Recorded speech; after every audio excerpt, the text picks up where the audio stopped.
Comment rendrai-je à l'Éternel tous ses bienfaits pour moi?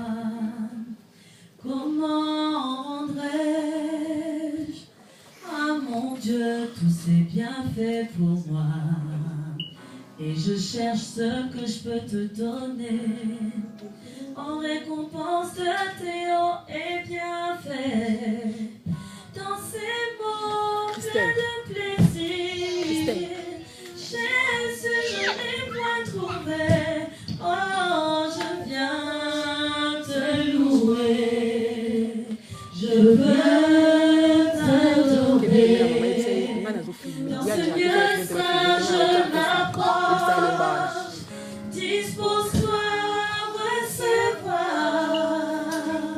la louange de mon cœur, le fruit de nos lèvres, que j'apporte en ta présence. Voici ce que je te dois. Comment rendrai-je à l'Éternel tous ses bienfaits pour moi? Comment rendrai-je à mon Dieu tous ses bienfaits pour moi? Et je cherche ce que je peux te donner en récompense de tes hauts et bienfaits. Dans ces mots pleins de plaisir, Jésus, je n'ai point trouvé. Oh, je viens te louer, je viens t'adorer. Dans ce lieu saint, je m'approche, dispose-toi à recevoir la louange de mon cœur, le fruit de nos lèvres, que j'apporte en ta présence. Voici ce que je te dois.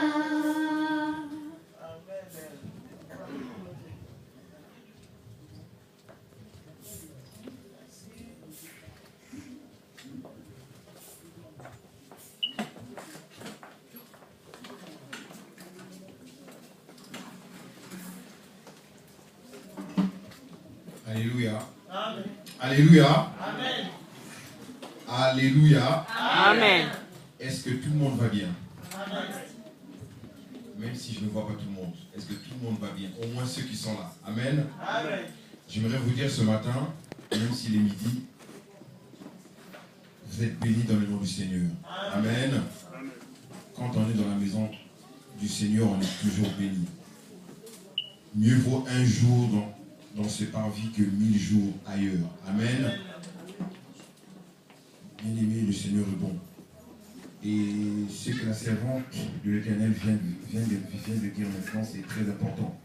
Savoir remercier le Seigneur. Amen. Savoir être reconnaissant vers le Seigneur. Quand on lit dans la Bible, Jésus a guéri 10 lépreux. Jésus a guéri 10 lépreux. Combien le remercier? Un seul. Jésus s'est retourné d'Aki, mais où sont les 9 autres? Où sont-ils? Ils étaient partis. Il n'y a qu'un seul qui est revenu dire au maître, merci. Donc c'est pour vous dire que la reconnaissance n'est pas de ce monde. Si vous attendez à être remercié pour tout ce que vous faites, vous serez parfois déçus. Et moi, j'ai une grande expérience. Ma femme sait de quoi je parle. J'ai une grande expérience en la matière. Et c'est pourquoi mon père me disait toujours, Freddy, quand tu fais du bien aux gens, oublie. Si quelqu'un est reconnaissant envers toi, gloire à Dieu. S'il n'est pas reconnaissant, gloire à Dieu. Mais toi qui l'as fait, le Seigneur te le rendra au centuple. Amen. Un conseil, continuez à faire du bien. Même si vous êtes déçus par les gens, continuez à faire du bien. Parce que vous ne serez pas payé par les hommes, mais vous serez récompensé par Dieu. Amen. C'est très important. Et n'oublions pas d'être toujours utiles pour le royaume de Dieu. Amen. Soyons tous utiles. Utile. Utile avec un grand U. utile pour le royaume de Dieu. Quand on sert dans la maison de l'Éternel, on le sert avec joie, avec respect, avec discipline, avec excellence. Amen. Un jour, le pasteur Roch prêchait ici, il a dit un chrétien est un homme d'excellence. C'est une femme d'excellence. Tout ce qu'il fait est excellent. Amen. Surtout quand il sert dans la maison de son père, il est fait avec excellence. Amen. Il ne les fait pas avec négligence. Parce que quand on sert dans la maison de Dieu, on ne sert pas son patron, on ne sert pas son père, on ne sert pas sa mère, mais on sert le Père éternel. Amen. Aujourd'hui, beaucoup de gens ont peur d'arriver en retard au travail parce que l'employeur va le blâmer, parce que son patron va le gronder, parce que son patron va le sanctionner. Mais par contre, on n'a pas peur d'arriver en retard dans la maison de Dieu. Ça, c'est pas normal.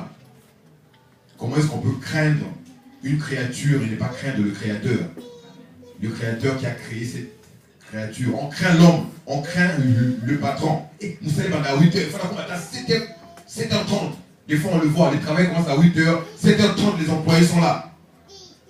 Mais parfois, l'église commence à 11h. Et si on doit servir, on vient à midi, c'est pas normal. Amen. Amen. Amen. Amen. Je sais qu'il n'y a pas beaucoup d'amen, mais ce n'est pas grave. Amen. De toute façon, aujourd'hui, je ne m'attends pas beaucoup d'amen. Ce n'est pas ça qui est important. Ce qui est important, c'est la parole de Dieu doit être prêchée. Amen. Amen. Quand on est devant l'estrade, quand je suis devant l'estrade ici, ce n'est pas pour faire plaisir à tout le monde, mais c'est pour faire plaisir au Seigneur. Et tant que le Seigneur est dans la joie, pour le reste, ce n'est pas mon problème. Amen. Amen. C'est peut-être dur de le dire, mais il faut le dire. Parce qu'on a remarqué que quand on sert souvent le Seigneur, on veut plaire aux gens. La servante de l'Éternel l'a dit ici. Si vous attendez à son merci, vous serez déçus. Ce que vous faites, faites-le. Parce que tout ce qu'on fait pour l'Éternel, il y aura toujours une récompense. Amen. Et quand on sert le Seigneur, c'est le meilleur travail qui puisse exister. Amen. C'est le meilleur travail. Oui. Freddy, toi tu dis ça, mais est-ce que est-ce qu'au Oleki Obama, oui. Oleki Obama. Oleki Hollande, oui. Oleki François Hollande. Quand on sert le Seigneur, quand on est utile dans la maison de Dieu, on est plus grand que le grand de ce monde. Amen. Il y a un ancien président américain, il s'appelle Jimmy Carter. Est-ce que les gens le connaissent? Un ancien président américain, il était président des États-Unis de 1976 en 80. Jimmy Carter, avant d'être président des États-Unis, il était gouverneur de Californie. Et quand il était gouverneur, il était responsable de l'écoteam dans son église. Écoteam. Donc il s'occupait des enfants. Quand il est devenu président des États-Unis, tous les dimanches, quand il était sur place, il allait à l'écoteam. Président, il laissait ses gardes du corps dehors et tu le voyais, président, en train de s'occuper des enfants. Et il était là à temps, président des États-Unis. Mais ici, tu es caissier ou caissière à Leader Price, dimanche, je suis fatigué. Mais président des États-Unis, tous les dimanches, quand il n'était pas en voyage, il était à l'écoteam. Tu le voyais avec des images, on le voit avec des enfants, mais président et les gardes du corps sont à côté, c'est pas son problème. Président, il s'occupe des enfants. Mais Bissot, il est là, moi, président des États-Unis. Et tu verras qu'il a ça un fonctionnaire de rien du tout, mais dimanche pour aller à l'église, non, il est à la maison. Mais président des États-Unis, il est à l'écoteam. Ça, c'est un exemple d'humilité incroyable. Il faut croire que cet homme, Dieu ne va pas le bénir, et il est béni. Jusqu'à présent, il est béni. Il va partout dans le monde pour promouvoir la paix. Amen. Ça, c'est un exemple que les chrétiens doivent suivre. Parce qu'aujourd'hui, les chrétiens sont devenus orgueilleux, arrogants. Ils croient que le fait qu'ils ont accepté Jésus, ils sont devenus le meilleur de tous. Ce n'est pas utile. Tu as accepté Jésus, d'accord. Mais continue à vivre selon la parole. Sois utile au royaume de Dieu. Amen. Amen. Amen. La parole peut être dure, mais c'est la parole de Dieu. Amen. Alors, je vais rapidement passer au sujet du jour. Je vais aller assez rapidement. C'est toujours dans la série d'enseignements que je vous ai donné. Je ne sais pas si vous vous rappelez. Nous sommes en train de parler toujours des signes de l'enlèvement, des signes de la venue de Jésus. Amen. Parce que, bien aimé, c'est un sujet qui est très important. Nous sommes dans la période.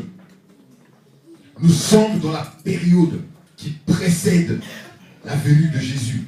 Bien aimé, croyez-moi. Même si vous ne me croyez pas, croyez au moins la parole. Le Seigneur est proche.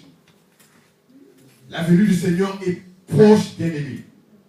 C'est pourquoi quand à l'église, que ce soit la servante de l'Éternel ou un autre, pasteur est devant l'estrade, quand il vous prêche sur la sanctification, quand il vous prêche sur la repentance, c'est en vue de la préparation de cet événement.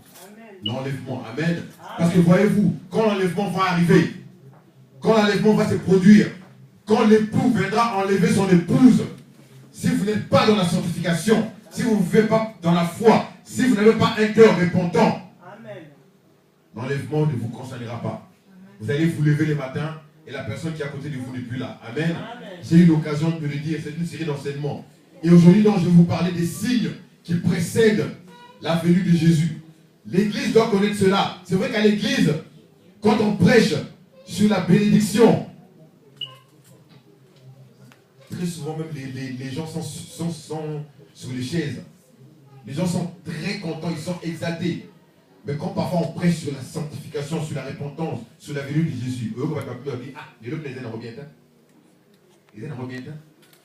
Parce que les gens veulent entendre la bénédiction. La vie chrétienne n'est pas toujours faite de bénédiction. Amen. Et les gens oublient que quand le Seigneur donne une promesse, il y a toujours des conditions. Il donne une promesse, ce n'est pas que Zab appelle une promesse, donc tu mènes n'importe quelle vie, la promesse est à toi. Non, il y a des conditions. Quand vous lisez, le Seigneur dit toujours si. C'est le conditionnel. Si tu obéis à la parole. Amen. Si tu mets en pratique ma parole, c'est à ce moment-là que la bénédiction sera à toi. Amen. Si tu obéis. Le Seigneur met toujours des conditions. Ce n'est pas facile comme ça en claquant le doigt. Mais si tu obéis, il y a toujours des principes. Amen. Alors nous allons ouvrir nos Bibles. Nous allons lire le chapitre qui parle justement des signes qui précèdent la venue de Jésus. Amen. Amen. Amen. Matthieu chapitre 24. Matthieu chapitre 24. Normalement, le verset va du premier verset au verset 51. On ne va pas lire tout ça. On va prendre des branches, des versets qui vont nous concerner aujourd'hui.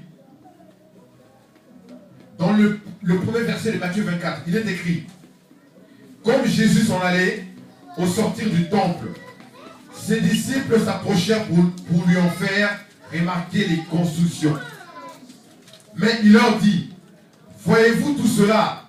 Je vous le dis en vérité, il ne restera pas ici pierre sur pierre qui soit renversée. Il s'assied sur la montagne des Oliviers. Et les disciples vinrent en particulier lui faire cette question: dis-nous, quand cela arrivera-t-il? Et quel sera le signe de ton avènement et de la fin du monde?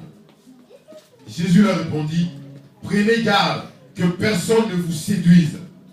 Car plusieurs viendront sous mon nom, disant: c'est moi qui suis le Christ. Et ils séduiront beaucoup de gens. Vous entendez parler de guerre et de bruit de guerre. Gardez-vous d'être troublés. Car il faut que ces choses arrivent. Mais ce ne sera pas encore la fin. Une nation se lèvera contre une nation, et un royaume contre un royaume. Et il y aura en divers lieux des famines et des tremblements de terre. Tout cela ne sera que le commencement des douleurs. Alors on vous livrera au tourment, et l'on vous fera mourir, et vous serez haïs de toutes les nations à cause de mon nom. Alors aussi plusieurs succomberont, et ils se trahiront, se haïront les uns les autres. Plusieurs faux prophètes s'élèveront et ils séduiront beaucoup de gens. Et parce que l'iniquité sera accrue, l'amour du plus grand nombre se refroidira. Mais celui qui persévérera jusqu'à la fin sera sauvé. Cette bonne nouvelle du royaume sera prêchée dans le monde entier pour servir de témoignage à toutes les nations. Alors viendra la fin. Amen. Amen. On s'est arrêté au verset 14. Nous allons aller au verset 23. Si quelqu'un vous dit, alors, le Christ est